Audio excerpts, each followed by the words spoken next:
નમસ્કાર વિદ્યાર્થી મિત્રો, વેલકમ ટુ ટેસ્ટ ઓફ ઇન્સ એકેડમી. તો મિત્રો, પાછળના લેક્ચરના અંદર આપણે સ્વાધ્યાયના દરેક દાખલાનો અભ્યાસ પૂર્ણ કર્યો હતો અને વધારાના સ્વાધ્યાયના બે દાખલા આપણે પાછળના લેક્ચરમાં જોયા હતા. આજના લેક્ચરમાં આપણે એક્ઝામ્પલ 1.27 થી આગળ દાખલાની શરૂઆત કરીએ. એક્ઝામ્પલ 1.27 માં એવું કીધું છે કે અવકાશના અમુક વિસ્તારમાં બધે વિદ્યુત ક્ષેત્ર z દિશામાં પ્રસ્તુત છે. એટલે કે વિદ્યુત ક્ષેત્ર કઈ દિશામાં વિસ્તરેલું છે? z દિશામાં. તો z દિશામાં વિદ્યુત ક્ષેત્ર પ્રવર્તે છે. ઓકે, જો વિદ્યુત ક્ષેત્રનું માન અચળ નથી પરંતુ z દિશામાં નિયમિત દરે દર મીટરે 10⁵ ન્યૂટન પ્રતિ કુલમના દરથી વધે છે. એટલે વિદ્યુત ક્ષેત્ર E ની કિંમત આપણને આપી દીધી છે. E બરાબર 10⁵ ન્યૂટન પ્રતિ કુલમ. ઋણ z દિશામાં 10⁻⁷ કુલમ ઇન્ટુ મીટરના કુલ ડાયપોલ ચાર્જ માત્રા ધરાવતા તંત્ર વડે અનુભવતા બળ અને ટોર્ક શોધો. એટલે તમને ડાયપોલ મોમેન્ટ P આપેલી છે 10⁻⁷ કુલમ ઇન્ટુ મીટર અને F બળ કેટલું લાગશે અને ટોર્ક કેટલું લાગશે આપણે ફાઇન્ડ આઉટ કરવાનું છે. ચલો મિત્રો, તો જ્યારે આપણે વિદ્યુત ક્ષેત્રમાં કોઈ પણ ડાયપોલને મૂકવામાં આવે ત્યારે ડાયપોલ પર લાગતું ટોર્ક કેટલું હોય? તો ડાયપોલ પર લાગતું બળ, ડાયપોલ પર લાગતું બળ F બરાબર P E/R. સાહેબ કઈ રીતે આવ્યું? આપણે ટોર્કનું સૂત્ર જાણીએ. ટોર્ક બરાબર શું? ટાઉ બરાબર P સદિશ ક્રોસ E સદિશ. અને એમાં ટાઉ એટલે કે ટોર્ક બરાબર શું થશે? F dot R. R ને નીચે છેદમાં લઈ દી, F ને કરતા. ઓકે, એટલા માટે F બરાબર P E/R આવું આવશે. એવું તો લખી નાખીએ. ટાઉ બરાબર P સદિશ ક્રોસ E સદિશ અને ટાઉ F ક્રોસ R. ચલો, તો F હવે આપણે કીધું છે કે z દિશામાં માત્ર વિદ્યુત ક્ષેત્ર પ્રવર્તે છે, x અને y દિશામાં નહીં હોય. તો પણ દરેક જગ્યાએ આપણે એવું પણ કીધું છે કે વિદ્યુત ક્ષેત્રનું માન અચળ નથી. તો આપણે દરેક દિશામાં લખીએ તો કે px delta E by delta x વત્તા py del E by del y વત્તા pz del E by del z. ચલો, હવે જે આપણને કિંમતો આપેલી છે આપણે મૂકી દઈએ. તો આપણે એવું કીધું છે કે z દિશામાં નિયમિત દરે 10⁵ ન્યૂટન પ્રતિ કુલમ દરથી વધે છે. તો માટે વિદ્યુત ક્ષેત્ર કઈ દિશામાં વધે છે? z દિશામાં. એટલે કે ડેલ E ભાગ્યા ડેલ z કેટલા આવશે? 10⁵ ન્યૂટન પ્રતિ કુલમ અને ડેલ E ભાગ્યા ડેલ x બરાબર del E by del y. આની કિંમત કેટલી થશે? 0, કારણ કે z દિશામાં વિદ્યુત ક્ષેત્ર વધે છે. તે જ રીતે આપણને બીજું એમ કીધું છે કે ઋણ z દિશામાં 10⁻⁷ કુલમ ઇન્ટુ મીટરના કુલ ડાયપોલ ચાર્જ માત્રા છે. તો માટે px અને py ની કિંમત કેટલી? 0 અને pz ની -10⁻⁷ કુલમ ઇન્ટુ મીટર. કારણ કે ઋણ z દિશામાં છે એટલા માટે. તો મિત્રો, આ જે કિંમતો જે છે આ બે કિંમતો, તો આ બે કિંમતો આપણે ઉપરના સમીકરણમાં ઇનપુટ કરી નાખી. બાકી બધી તો 0 0 છે.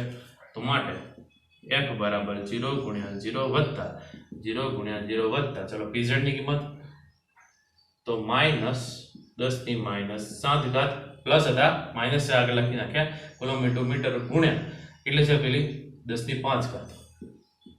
જો 10⁵ છે તો માટે f કેટલો આવ્યો? 10⁻⁷ + 5 એટલે કે 10⁻²ન્યૂટન. આગળ માઈનસ આવી જશે. તો મિત્રો, આપણે બળની કિંમત મળી. ચાલો, નેક્સ્ટ હવે શોધવાનું છે આપણે ટોર્ક કેટલું હશે. તો માટે ટોર્કનું તો એકદમ ઈઝી છે. તો જો ટોર્ક માટે વાત કરીએ મિત્રો, તો ટોર્કનું સૂત્ર પણ જાણીએ છીએ. ટાઉ બરાબર શું થશે? ટાઉ બરાબર છે P E sin θ. રાઈટ. હવે જે વસ્તુ સમજો કે P અને E એ બંને દિશા કઈ છે? તો P એટલે કે ડાયપોલ મોમેન્ટ કઈ દિશામાં છે? ઋણ z દિશામાં છે એટલે આ દિશામાં આવતી હશે. અને વિદ્યુત ક્ષેત્ર ધન z દિશામાં છે તો એક ઋણ આ દિશામાં આવતી હોય અને એક આ દિશામાં જતી હોય. P આમ છે ને E આમ છે, બરાબર. તો બે વચ્ચે ખૂણો કેટલો બને? 180 ડિગ્રી બને. ઓકે, તો માટે ટાઉ બરાબર P E sin 180 degree 180 degree એટલે 0. તો માટે ટોર્કની કિંમત કેટલી થશે મિત્રો? 0. તો આપણને માગેલી જે વસ્તુ હતી બળની કિંમત મળી -10⁻²ન્યૂટન અને ટોર્કની કિંમત મળી 0. ચલો, હવે નેક્સ્ટ એક્ઝામ્પલ.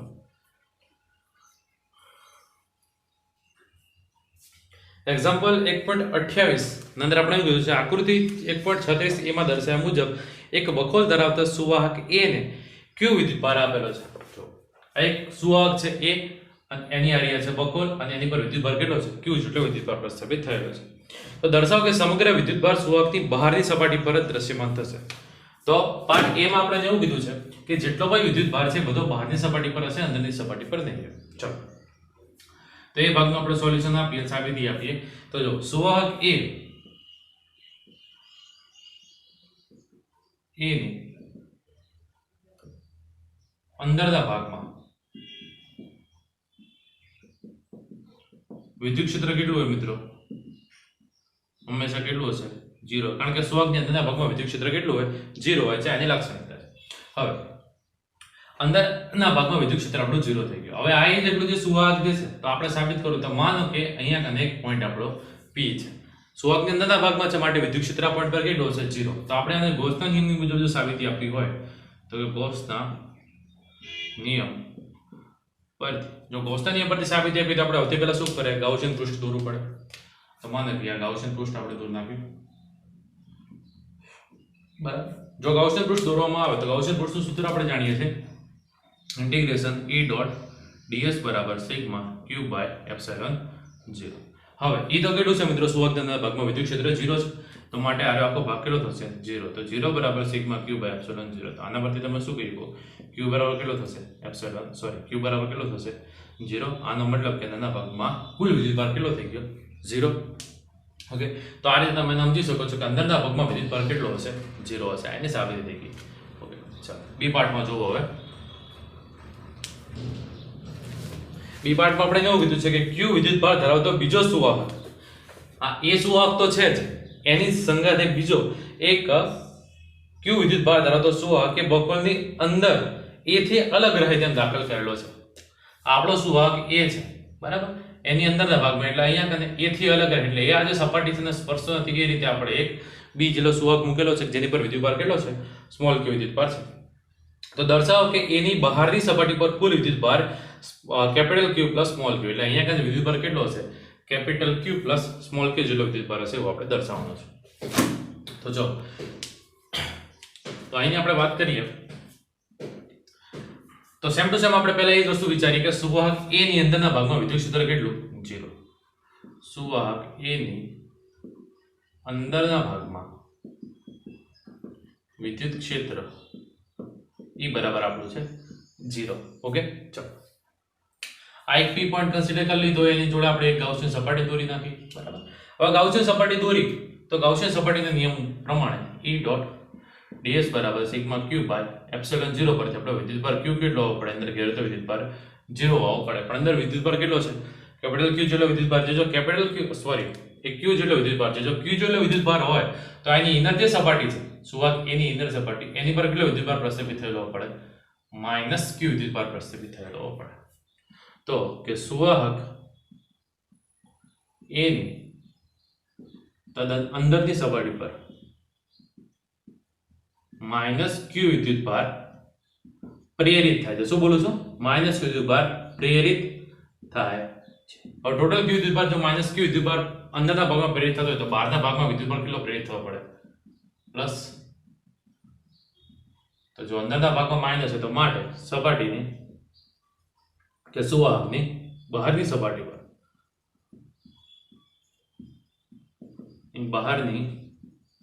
પર કેટલો વિદ્યુત ભાર પ્રસ્થાપિત થશે?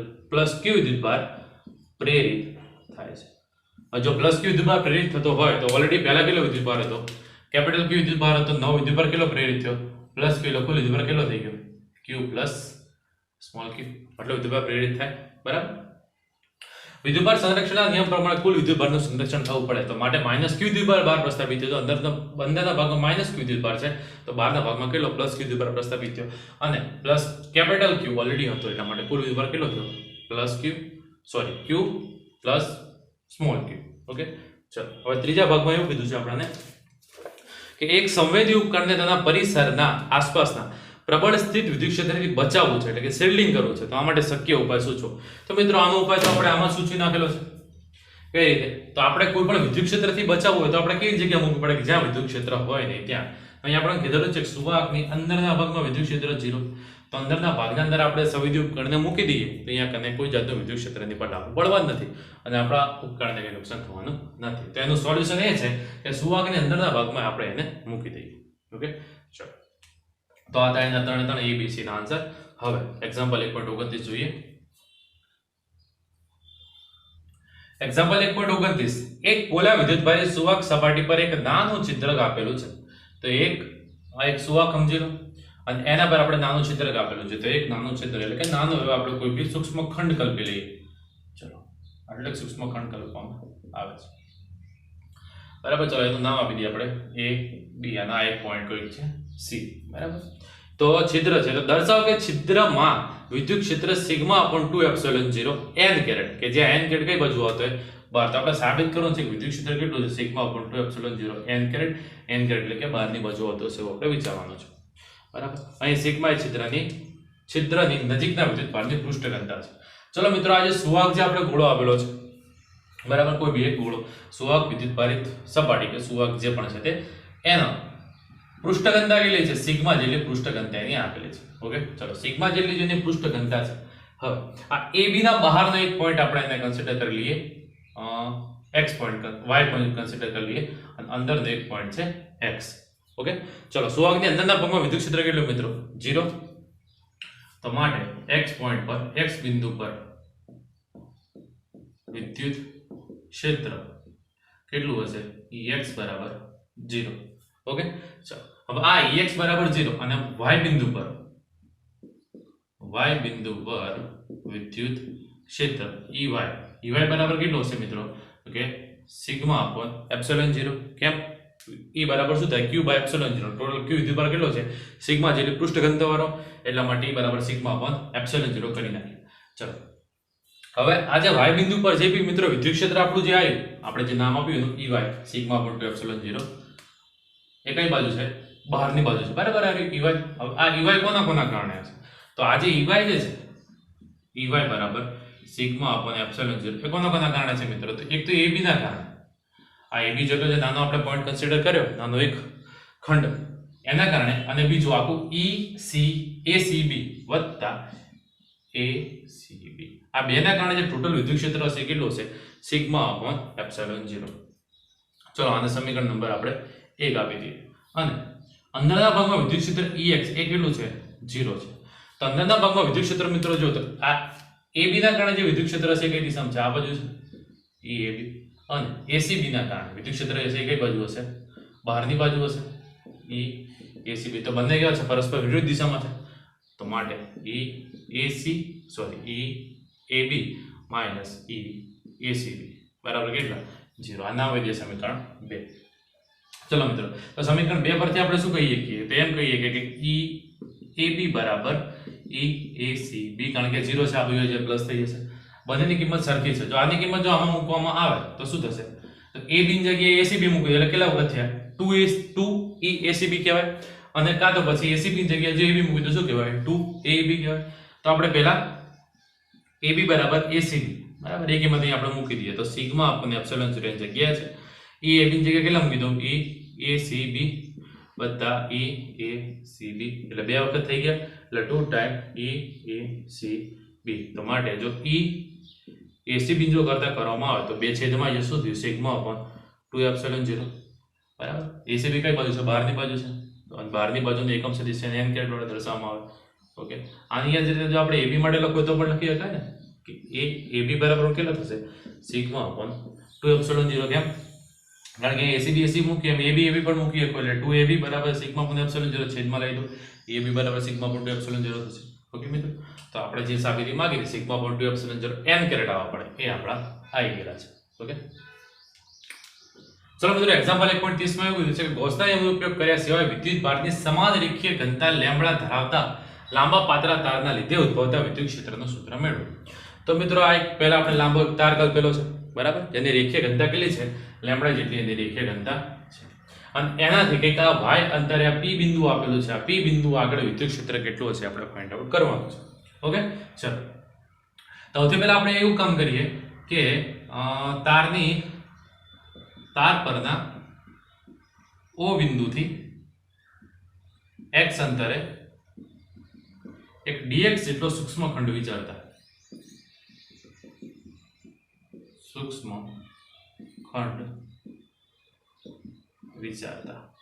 હવે આ dx ખંડમાં સમાયેલો વિદ્યુત ભાર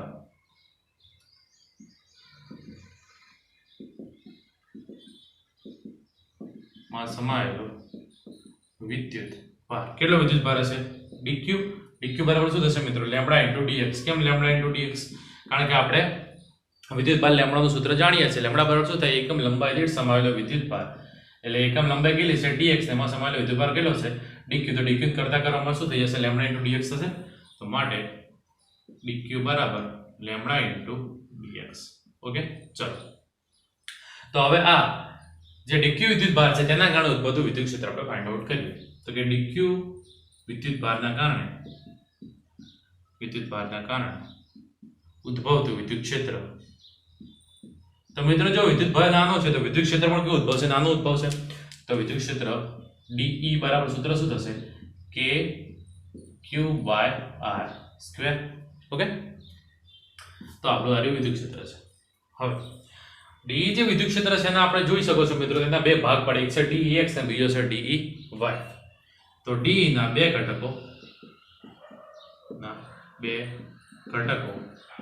dEx બરાબર કેવું છે ઋણ x દિશામાં છે એટલે માઈનસ dE sin થીટા અને બીજો ઘટક છે dEy બરાબર થશે dE cos થીટા ચલો મિત્રો જરાક હવે ધ્યાનથી સમજો કે dx જે છે ને એટલે બધા નિગ્લેક્ટ થઈ જાય જ્યારે આપણે કુલ વિદ્યુત ક્ષેત્ર શોધીએ ત્યારે કેમ તો માનો કે આ જેમ આ છેડા પર x અંતરે dx વિચારો એમ આ છેડા પર જો dx અંતરે અહીંયા કને એક x અંતરે જો એક બીજો વિદ્યુત ભારખંડ વિચારવામાં આવે અને વિદ્યુત ક્ષેત્ર કઈ દિશામાં છે આ દિશામાં છે રાઈટ તો જો વિદ્યુત ક્ષેત્ર આ દિશામાં હોય તો એના બે ઘટકો પણ આ દિશામાં પડશે તો આ ઘટક પડશે dEx હવે આ dEx જે છે એ ઋણ દિશામાં આ દિશામાં છે તો બંને કેવા છે સમાન પરંતુ પરસ્પર વિરુદ્ધ દિશામાં છે માટે dEx જે ઘટક છે એ કેવા થઈ જશે નિગ્લેક્ટ થઈ જશે મતલબ કે એકબીજાની સમાસરના કારણે સમાન પરંતુ પરસ્પર વિરુદ્ધ દિશામાં હોવાના કારણે એમની અસર કેવી થઈ જશે નાબૂદ તો માટે y દિશામાં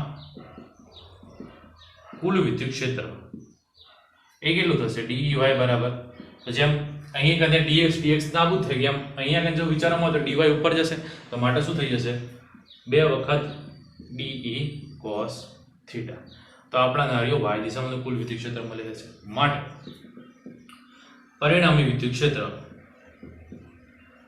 પરિણામી વિદ્યુત ક્ષેત્ર dE બરાબર ex વત્તા ey ex તો 0 છે અને ey કેટલો છે 2 ટાઈમ dE cos થીટા તો માટે dE બરાબર તમને મળી ગયા 2 dE cos થીટા ઓકે ચલો મિત્રો હવે આટલું આપણે મળી ગયું એના પછી શું કરીએ આપણે નાના નાના બધા ખંડોને ભેગા કરીને કુલ વિદ્યુત ક્ષેત્ર શોધવું છે આપણે શું કરવું પડશે સંકલન કરવું પડશે તો આપણે આનું કરી દઈએ હવે સંકલન ચલો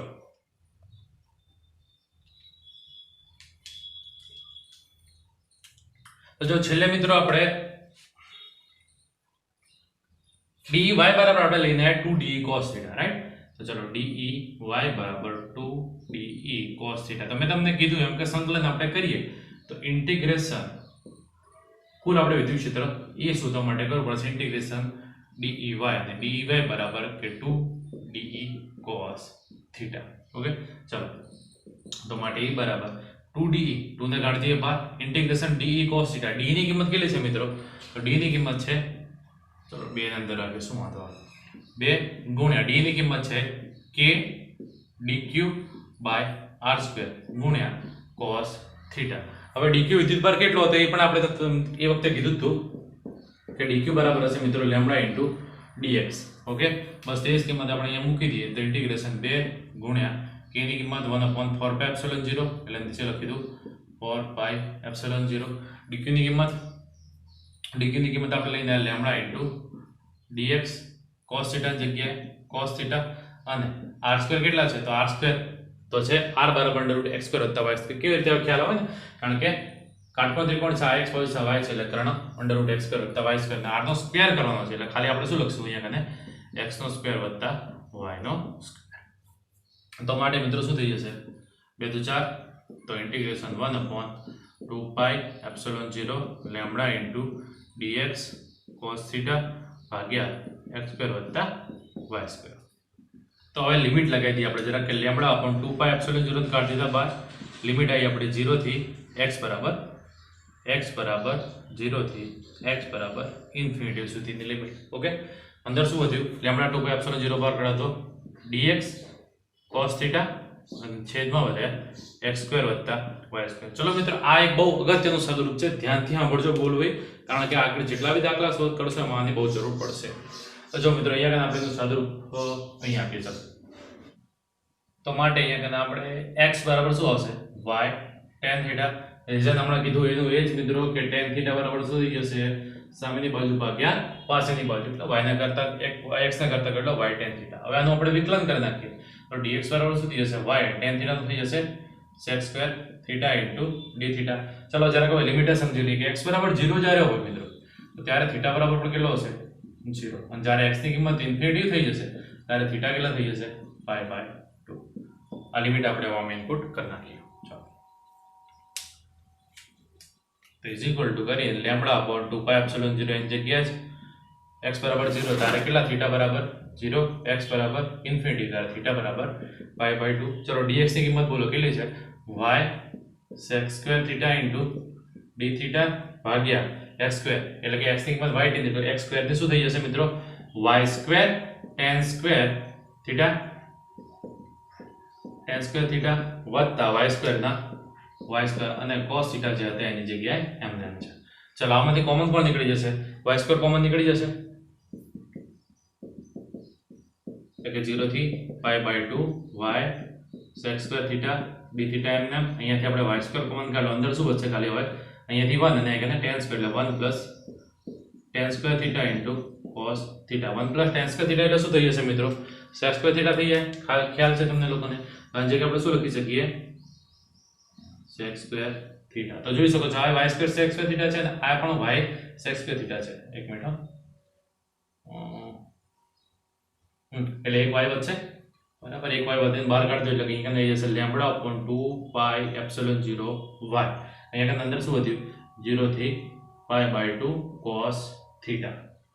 ચલો, 0 થી π/2 cos θ એટલે cos θ નું આપણે કરી નાખીએ સંકલન. તો cos θ નું સંકલન કરો એટલે તમે જાણો છો થઈ જશે મિત્રો sin θ. લિમિટ થઈ જશે આપણે 0 થી π/2. લિમિટ 0 થી π/2, બસ ખાલી કિંમત અંદર ઇનપુટ કરી નાખો એટલે જવાબ આપણો આવી જશે. તો આ જગ્યાએ લેમ્બડા 2 પાઈ એપ્સિલોન 0 y sin θ માં પહેલા આપણે મૂકી દઈએ sin π/2 માઈનસ sin 0. sin π/2 1 અને પેલો 0 એટલે ટોટલ જવાબ કેટલો હોય તમારો? તો માટે વિદ્યુત ક્ષેત્ર તમારો આવે લેમ્બડા અપોન 2 પાઈ એપ્સિલોન 0 y. ઓકે મિત્રો, ચલો 2 પાઈ એપ્સિલોન 0 y ના લખો હોય તેની જગ્યાએ બીજું લખો શું લખી શકાય? તો કામ કરી નાખીએ આપણે 2 વડે ગુણી દઈએ અને 2 વડે ભાગી દઈએ. તો અહીંયા કને 2 વડે મલ્ટીપ્લાય કરી નાખ્યા, તો 2 વડે મલ્ટીપ્લાય કરી એટલે શું થઈ ગયું? 2 લેમ્બડા બરાબર. અને નીચે 2 * 2 4 પાઈ એપ્સિલોન. 4 પાઈ એપ્સિલોન એટલે શું કહેવાય? k કહેવાય. તો k મૂકી દઈએ ઉપર, નીચે y. તો આપણે બીજું સૂત્ર આપણે યાદ રાખી શકો તમે 2k લેમ્બડા બાય y બરાબર. તો મિત્રો, આ ગૌસના નિયમનો ઉપયોગ કર્યા સિવાય પાતળા તારાના કારણે ઉત્પત્તિ વિદ્યુત ક્ષેત્રનું સૂત્ર આપણને મળી ગયું. ઓકે, ચલો ફટાફટ એકવાર ક્વિકલી રિવિઝન કરાવી દઉં. આગળ તમને ખ્યાલ હતો. સૌથી પહેલા શું કર્યું આપણે? dy જે લઈને આવ્યા હતા એનું આપણે કર્યું સંકલન. સંકલન કરવાનું કારણ શું? સંકલન કરશો તો આપણને કુલ વિદ્યુત ક્ષેત્ર મળી જશે એટલા માટે સંકલન કર્યું. dy એટલે 2 de cos θ dy બધાની કિંમત મૂકી. d ની કિંમત કેટલી હતી? કે dq/r², કે dq/r².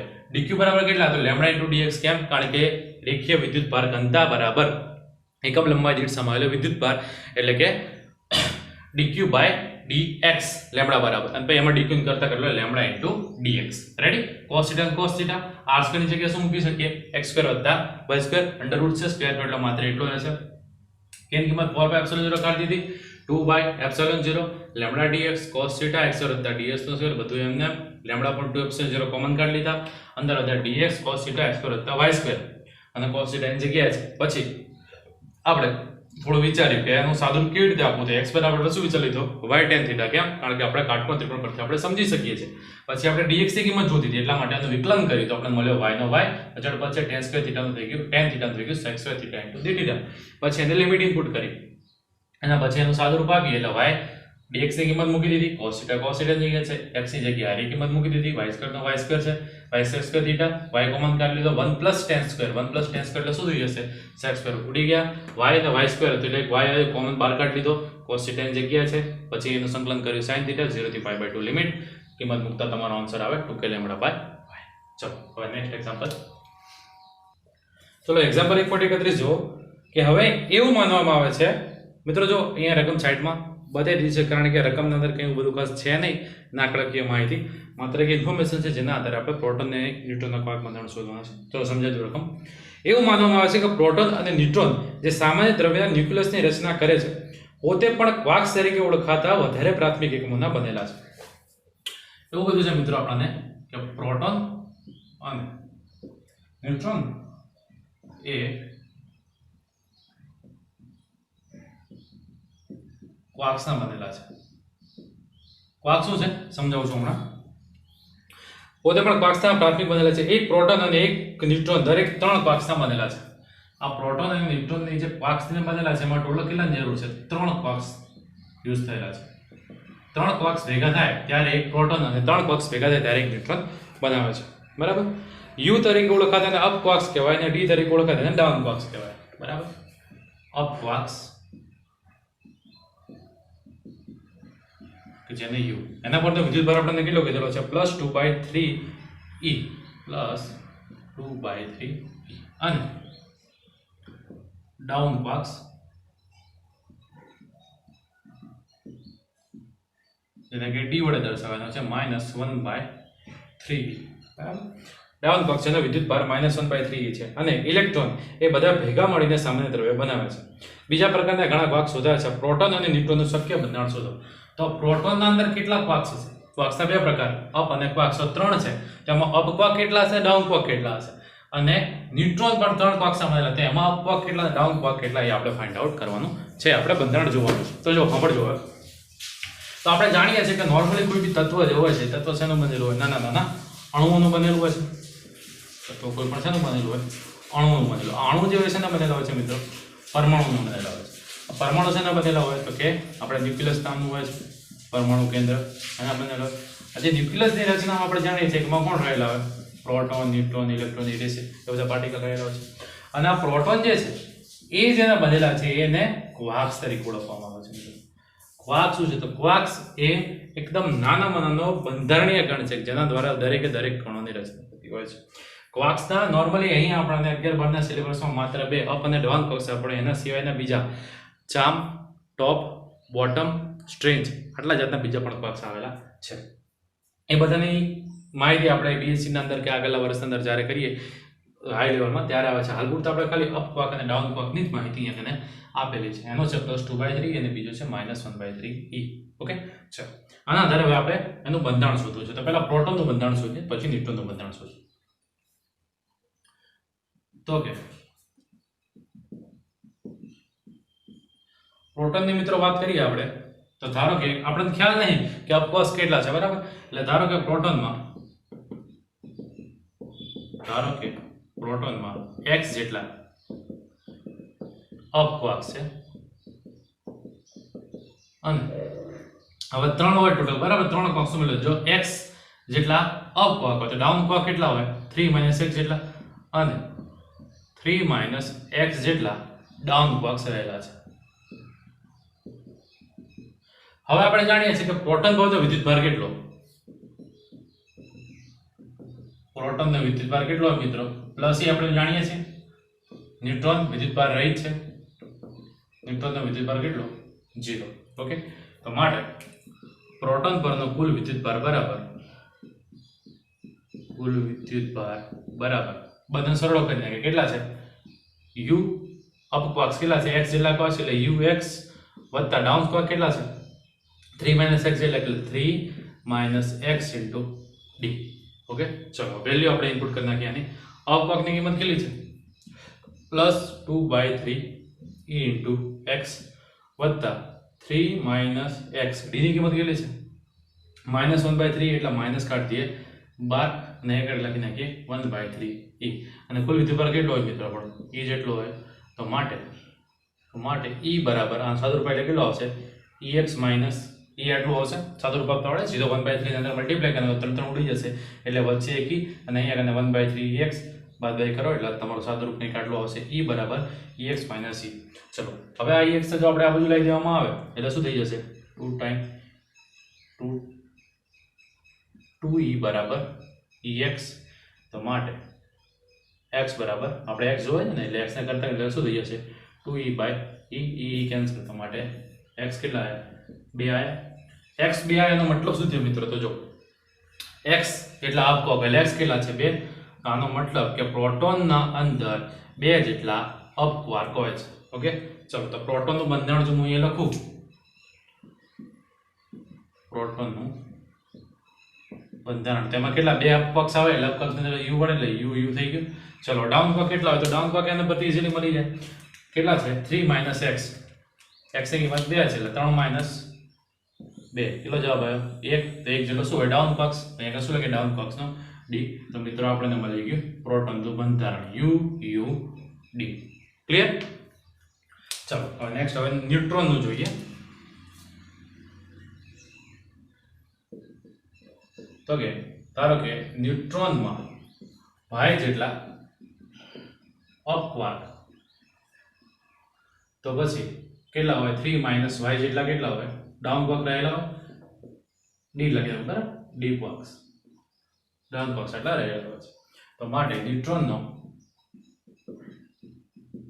h બરાબર કેટલા હશે y અપવાર્કનો u વત્તા 3 - y ડાઉન પક્ષનો d બરાબર ચલો કિંમતો મૂકી દઈએ આની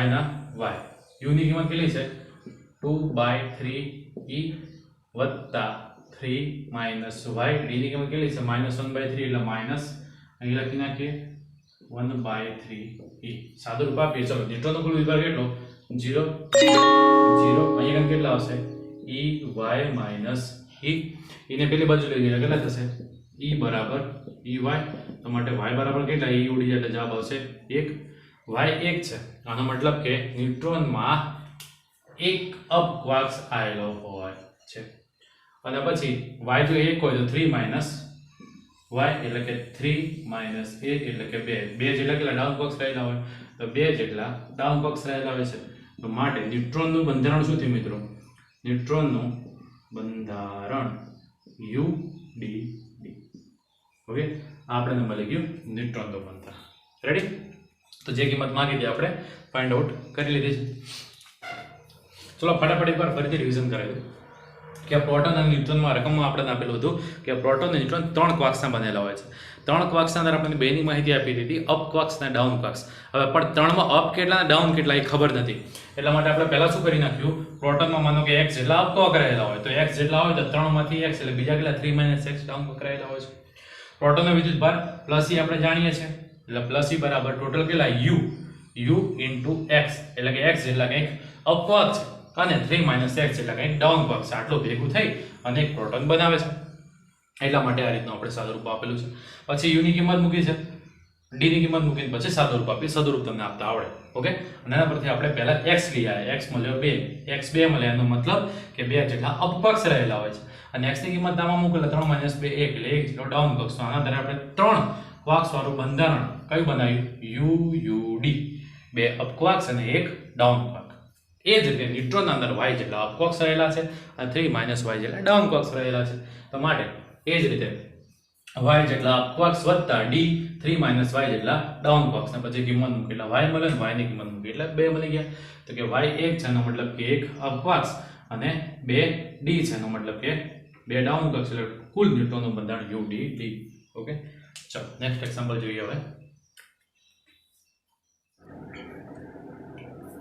ચલો મિત્રો હવે એક્ઝામ્પલ 1.33 જોઈએ તો કે m દળના અને -q વિદ્યુતભાર ધરાવતા એક કણને બે વિદ્યુતભાર પ્લેટોની વચ્ચે vx જેટલા પ્રારંભમાં vx વેગથી પ્રારંભમાં x અક્ષને સમાંતર દાખલ કરવામાં આવે છે બરાબર આ આપણી બે પ્લેટ છે અને એક આરો -q વિદ્યુતભાર છે અને m જેટલું દળ ધરાવે છે એને જ્યારે આ રીતે દાખલ કરવામાં આવે છે x સમાંતર એટલે આ દિશામાં જ્યારે દાખલ કરવામાં આવે છે ત્યારે આ પ્લેટ જે છે આપેલી છે એની લંબાઈ કેટલી છે l છે અને પ્લેટ વચ્ચે સમાન વિદ્યુત ક્ષેત્ર જાળવી રાખવામાં આવે છે મતલબ કે વિદ્યુત ક્ષેત્ર દરેક જગ્યાએ કેવું છે સમાન છે તો દર્શાવો કે પ્લેટથી દૂરના છેડે કણનું વિચલન એટલે જેમ જેમ આ વિદ્યુત ક્ષેત્રમાં દાખલ થતો જાય તેમ તેમ આનો જે ગતિપથ છે એ બદલાઈને થોડું વિચલન ઉપરની દિશામાં જાય છે એ જે વિચલન જે છે આ જે ગતિપથ આમથી આમ જો ઉપરની બાજુ ગયો આ જે એના ગતિપથમાં જે વિચલન જોતો તો સ્ટ્રેટ પણ વિદ્યુત ક્ષેત્ર અસરના કારણે જે વિચલન જે થયું એ વિચલન કેટલું હોય QEL² / 2mvx² છે આ આપણે સાબિત કરવાનું છે ચલો, તો જ્યારે m દળનો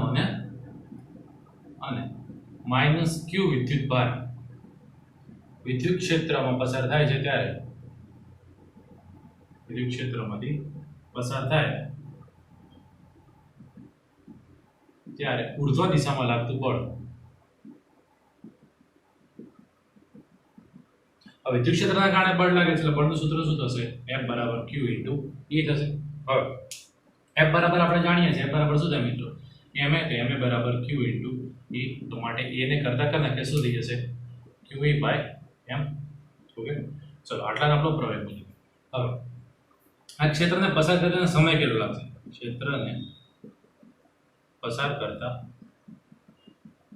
લાગતો સમય, તો સમય માટે આપણે લંબાઈનું સૂત્ર 11 ભણ્યા હતા, આપણે લખતા હતા કે d બરાબર vd, d equal l equal j equal l બરાબર vt. આ પછી જો સમય t ને જો કરતા કરવામાં આવે તો t બરાબર શું જશે મિત્રો? l by v. બરાબર, v એટલે વેગ, વેગ કઈ દિશામાં છે? x દિશામાં છે એટલે આપણે અહીંયા લખી નાખીએ vx.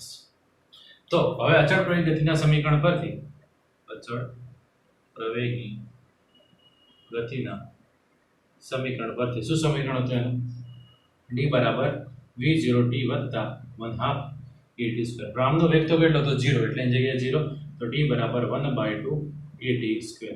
તો માટે t બરાબર 1/2. ચલો એની કિંમત કેટલી છે મિત્રો? એની કિંમત છે આપણી qe by m, qe by m, અને t ની કિંમત છે l upon vx, એટલે કે l સ્ક્વેર ભાગ્યા vx નો સ્ક્વેર.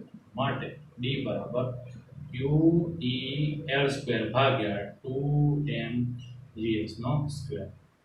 ઓકે, શેડોનું વિચલન qe l square 2m vx નો સ્ક્વેર.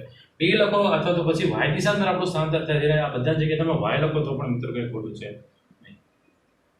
y બરાબર v0t વત્તા 1/2 et સ્ક્વેર. બરાબર, તો આ જે વિચલન જે થયું આ કેટલું હોય? qe l સ્ક્વેર ભાગ્યા 2m vx નો સ્ક્વેર. તો આના આધારે આપણે શું કહી શકીએ કે આકાર કેવો છે? પરવલય આકાર છે.